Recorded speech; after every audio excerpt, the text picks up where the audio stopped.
2025 lo estrenamos en la provincia de Guadalajara, buscando los orígenes de Cristóbal Colón en Espinosa de Henares. Así que ni genovés, ni portugués, ni gallego, castellano y de la Alcarria. Después de nuestra primera parada, cogemos las bicis para iniciar la ruta en Beleña de Sorbe. En esta localidad, antiguo cruce de caminos, atravesamos el río por su puente medieval, mientras contemplamos las románticas ruinas de su castillo. Pero sobre todo admiraremos su iglesia de San Miguel, en particular su maravilloso calendario agrícola tallado en piedra. Continuamos nuestro recorrido en dirección a Cogolludo, donde nada más llegar a su plaza mayor nos maravilla su hermosísimo palacio. Un palacio que no solamente nos muestra su belleza, sino también un mensaje oculto sobre el descubrimiento de América. Y terminamos nuestra ruta a los pies del castillo de Cogolludo, recordando su heroico pasado guerrero. Así que, venga, que empezamos.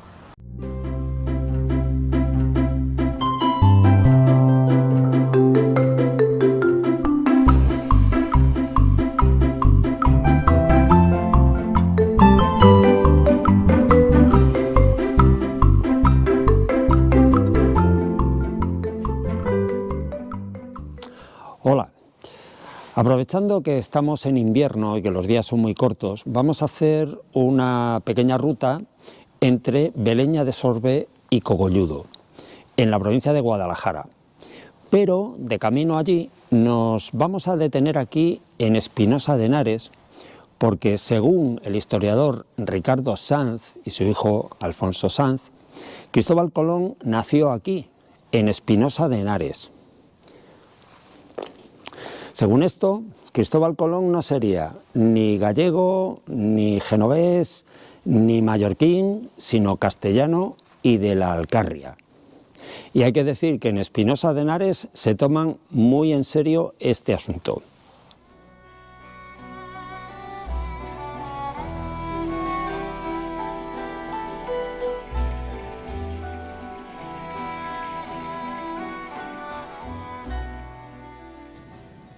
Para entender todo esto es necesario remontarnos al siglo XV, concretamente a la figura de Diego Hurtado de Mendoza, que ostentó el cargo de almirante de Castilla y fue el jefe de la poderosa familia de los Mendoza. Pues bien, este personaje, Diego Hurtado de Mendoza, se casó en dos ocasiones. En primeras nupcias con María Enríquez, que era hija ilegítima del rey Enrique II de Castilla, con quien tuvo una hija, que se llamó Aldonza Hurtado. Posteriormente, al enviudar, se volvió a casar por segunda vez, en esta ocasión con Leonor de la Vega, con quien tuvo varios hijos, entre ellos Íñigo López de Mendoza, más conocido como el Marqués de Santillana. Es importante destacar un hecho, y es que Aldonza Hurtado era la hija mayor de Diego Hurtado de Mendoza, por tanto a ella le correspondería heredar el inmenso patrimonio que tenía su padre. El Marqués de Santillana tuvo 5 hijos, pero nos vamos a centrar en 2, Leonor de la Vega y Mendoza y Pedro González de Mendoza, este último más conocido como el Cardenal Mendoza, que tuvo tanto poder en la época de los reyes católicos que le llamaban el tercer rey de España. Y hasta aquí todo normal, pero las cosas se empezaron a complicar. Aldonza Hurtado, la hija mayor de Diego Hurtado de Mendoza y hermanastra del Marqués de Santillana, que en su matrimonio no tuvo hijos tras enviudar, mantuvo una relación extramatrimonial con Diego Manrique, conde de Treviño, que estaba casado. Según Ricardo Sanz, fruto de esta relación fueron 2 hijos ilegítimos, uno llamado Alfonso y el que conocemos como Cristóbal Colón, y que nacieron en Espinosa de Henares. La situación de estos 2 niños, Alfonso y Cristóbal, que debieron de ser gemelos o mellizos, era sumamente delicada, ya que por una parte eran hijos bastardos, pero por la otra podían reclamar en un momento dado para sí mismos la inmensa fortuna que tenía su madre, Aldonza, en cuyo caso lo perdería el heredero natural. el medio hermano de Aldonza, es decir, el marqués de Santillana. Por tanto, el marqués de Santillana va a hacer todo lo posible para eliminar a estos dos niños.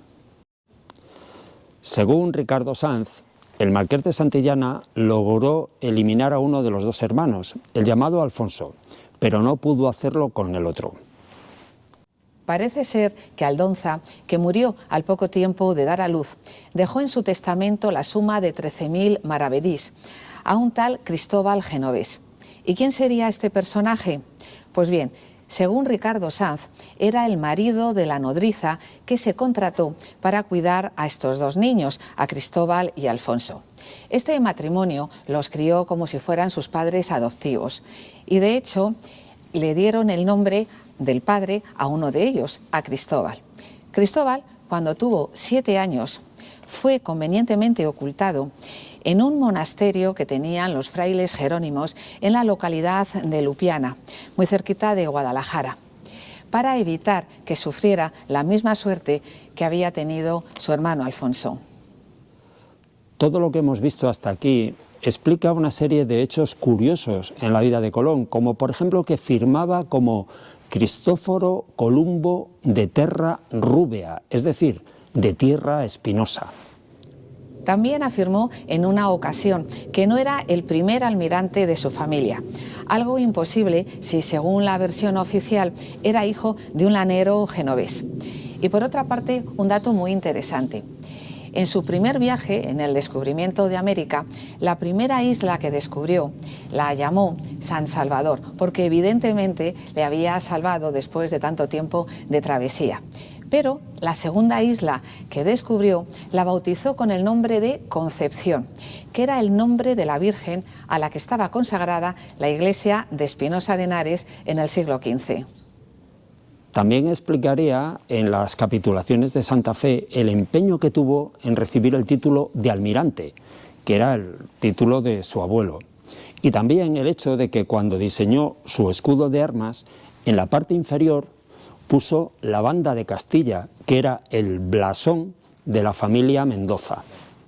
Parece evidente que esta familia, la familia de los Mendoza y Colón, llegaron a un acuerdo en un momento dado, por el que la familia de los Mendoza apoyarían a Colón en todos sus proyectos, a cambio de que Colón mantuviera la boca cerrada, por así decirlo, y no revelase nunca su procedencia, es decir, como miembro de la familia de los Mendoza. Esto explicaría el decidido apoyo que tuvo Colón por parte del cardenal Mendoza, pues qué motivos podía tener este personaje tan poderoso para apoyar a un marinero que no había hecho nada importante y que llevaba un proyecto que todos juzgaban como descabellado. Pues evidentemente ayudar a su primo.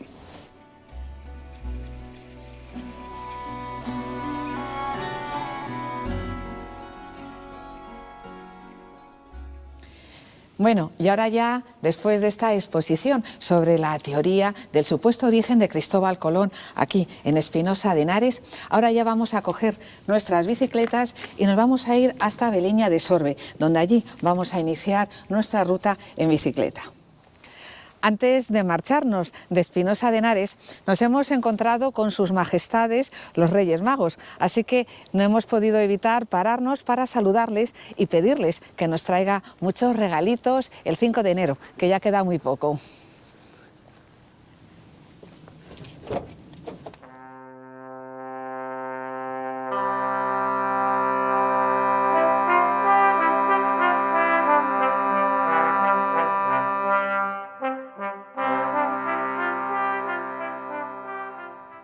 Ya hemos llegado a Beleña de Sorbe y lo primero que vamos a hacer es bajar andando hasta el río para ver su puente medieval.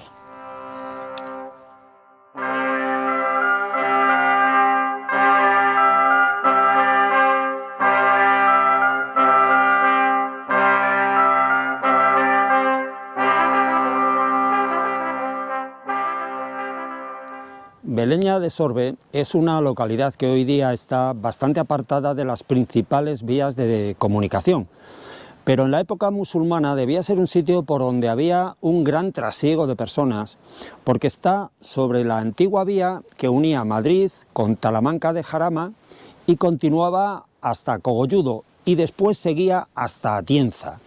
Eso por una parte, y por otra, también pasaba por aquí un camino que venía del otro lado del sistema central y llegaba hasta Galve de Sorbe. Prueba de ello son las molestias que se tomaron para realizar este puente sobre el río Sorbe. Como podéis ver, es muy curioso, ya que está realizado en forma de zigzag.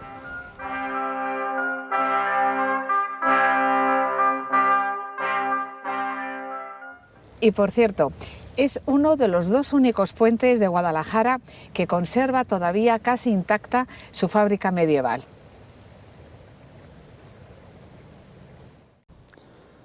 El castillo, del que ya solo quedan algunos paredones, estaba edificado para controlar el paso del río por el puente y además el acceso al valle de Lenares.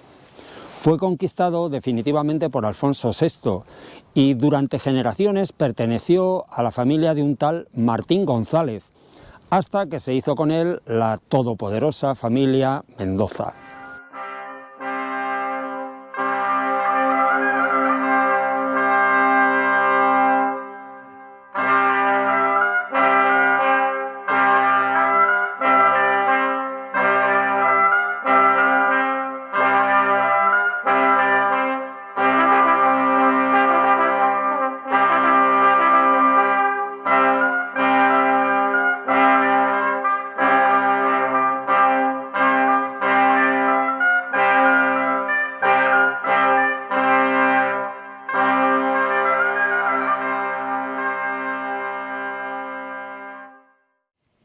Pero la verdadera joya de este lugar es sin duda la iglesia de San Miguel, construida probablemente a inicios del siglo XIII. Lamentablemente ha perdido la cabecera, toda la parte oeste del pórtico que la rodeaba y seguramente las dobles filas de columnas que soportaban los arcos del pórtico.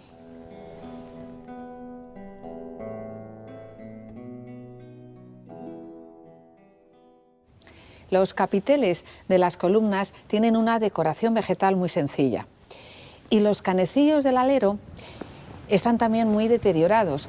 Y es muy curioso porque muchos de ellos guardan un gran parecido con los canecillos de caras diabólicas que vimos en la iglesia de San Andrés, en la localidad de Pecharromán, en la provincia de Segovia.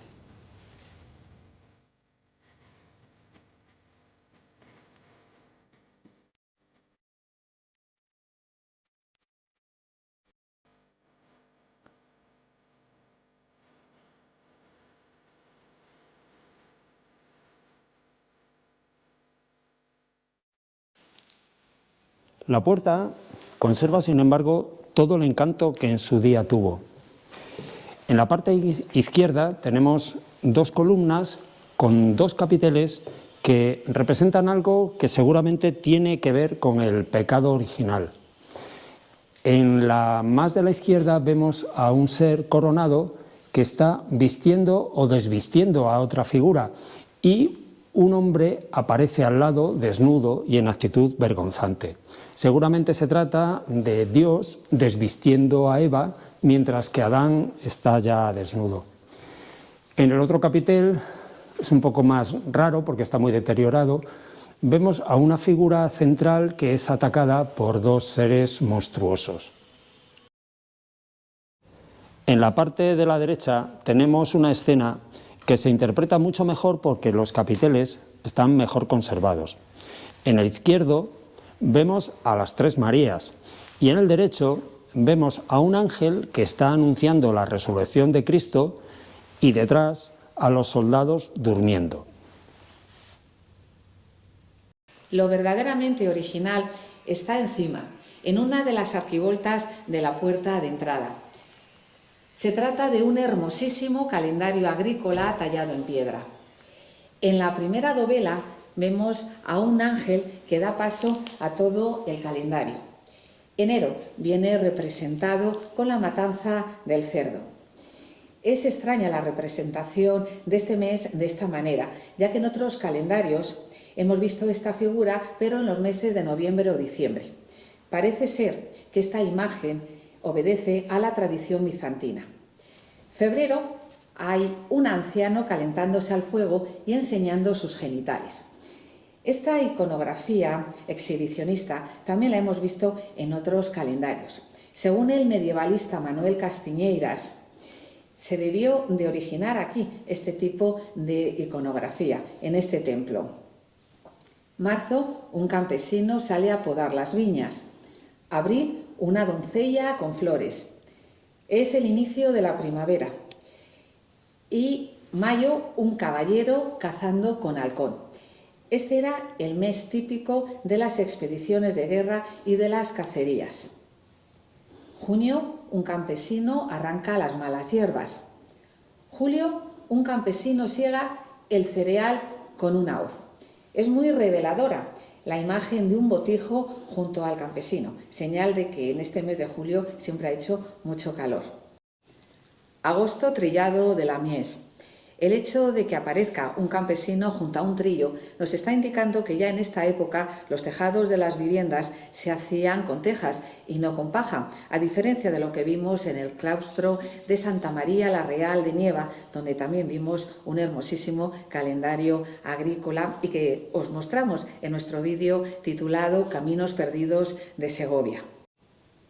Septiembre, una escena de vendimia. Octubre, trasiego del vino de un odre a un tonel.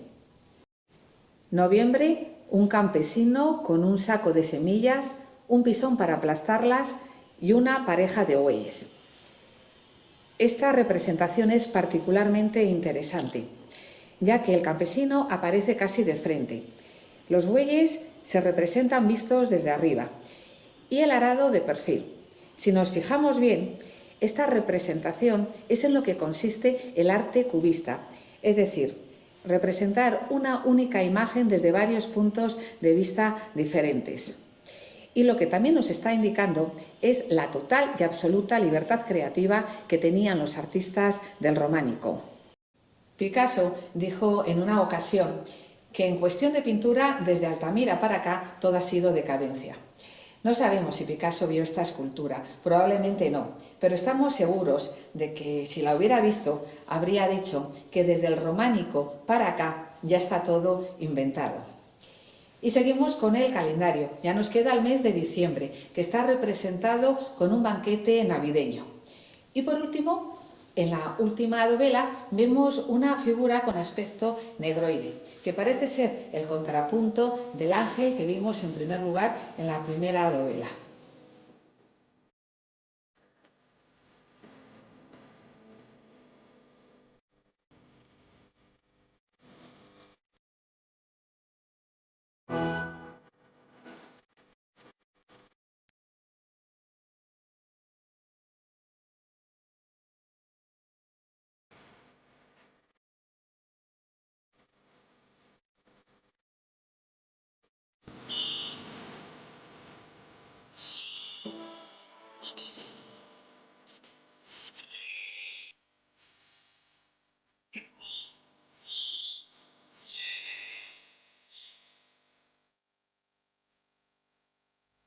Y ahora nos vamos a dirigir a Cogolludo. Lo vamos a hacer por el camino que más o menos seguían los antiguos viajeros. Ellos lo hacían en mula o a caballo o andando, pero nosotros lo vamos a hacer en bicicleta.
entrar en la Plaza Mayor de Cogolludo, lo primero que nos impacta a la vista es el espléndido palacio de los duques de Medinaceli, mandado construir por Luis de la Cerda, que fue el primer duque de Medinaceli.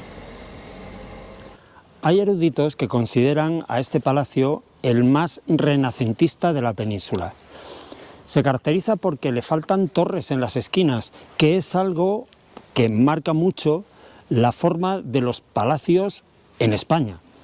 Es por tanto un palacio de clara inspiración italiana, lo cual demuestra el gusto refinado que tenía en esa época la familia Mendoza. Su construcción finalizó en el año 1492 y estilísticamente pretende apartarse del estilo tradicional imperante en Castilla, introduciendo diferentes elementos de otros estilos, como por ejemplo el almohadillado florentino, que responde claramente al quattrocento italiano. Pero es indudable la huella que dejó en él el plateresco, sobre todo en las ventanas, en la puerta y en la crestería.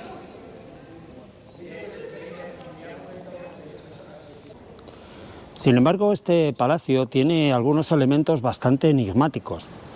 Vemos que repartidos en la fachada, encima de las ventanas, encima de la puerta y en un gran círculo en el centro, está el escudo de Luis de la Cerda, flanqueado por una pareja de ángeles. Pero estos ángeles tienen un cuerpo muy extraño. Resulta que son piñas americanas. ¿Y cómo es posible que en un palacio renacentista haya la representación de unos frutos de América? Pues la explicación no es otra que el deseo del duque de Medinaceli de dejar un mensaje oculto, pero a la vista de todos. Y es que su familia tuvo mucho que ver con el descubrimiento de América. Pero para entenderlo tenemos que volver de nuevo al árbol genealógico de Cristóbal Colón. Habíamos visto cómo el marqués de Santillana tuvo varios hijos, entre ellos Pedro y Leonor. Pues bien, Leonor se casó con Gastón de la Cerda, conde de Medinaceli, y fueron padres de un niño, de Luis de la Cerda y Mendoza, que sería el primer duque de Medinaceli. Parece evidente que entre Luis de la Cerda y Cristóbal Colón hubo una relación personal de tipo familiar, pero que estuvo oculta a la vista de todo el mundo. Efectivamente, sabemos que nada más llegar de su primer viaje a América, Cristóbal Colón escribió 3 cartas, una a Luis Santángel, que era su financiero, otra a Gabriel Sánchez, que era el tesorero del rey Fernando de Aragón, y otra precisamente a Luis de la Cerda, el duque de Medinaceli y su sobrino, que inmediatamente transmitió la noticia al cardenal Mendoza.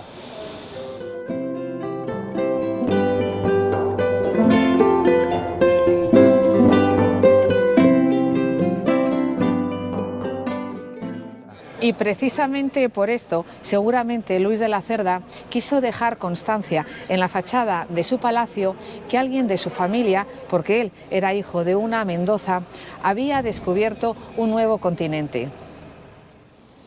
Bueno, y no solamente tiene un palacio cogolludo, también tiene un castillo, así que vamos a subir a verlo.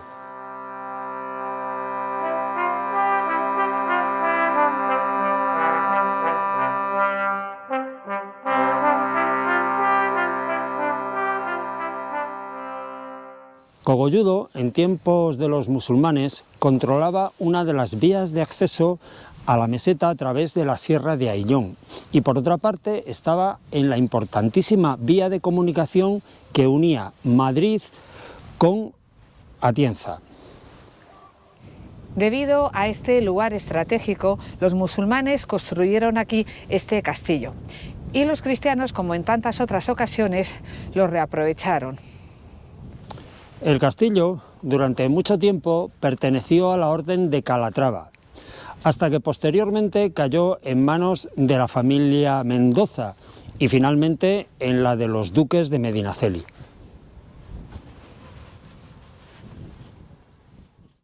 Por cierto, que gran parte de su ruina actual se debe a que en la Guerra de la Independencia el general Hugo, el padre del escritor Víctor Hugo, lo dinamitó para evitar que cayera en manos del empecinado.